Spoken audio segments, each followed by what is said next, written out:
Well, I think Trump is a big positive relative to the previous administration. You think Uh, so? yeah, absolutely. America First is also an America that focuses on its own problems as opposed to Hmm. trying to remake the world in its own image.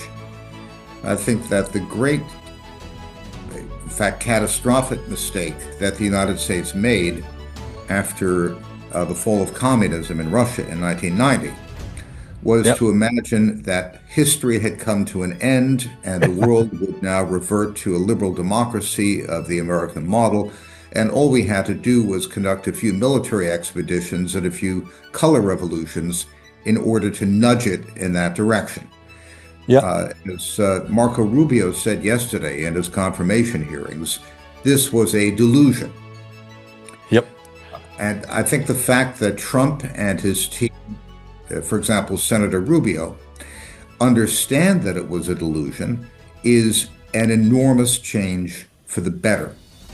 Now, working out what America's role should be in a world in which we don't write the rules, which is not the end of history, a multipolar world, is a difficult issue for us, and it will take us quite some time to adjust to a different world and understand what our role should be.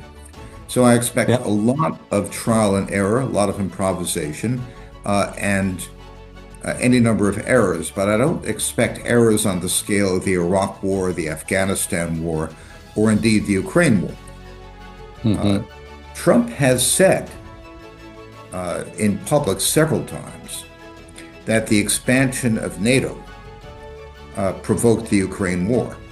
In other words, Yes. he has attributed at least some of the blame for the Ukraine war to the Western side and not exclusively to the Russian side.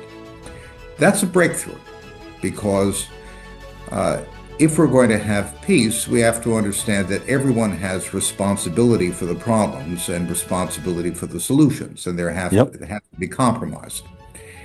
Uh, that's very different from Biden, who believed that the Ukraine war would lead to regime change in Russia and said so publicly.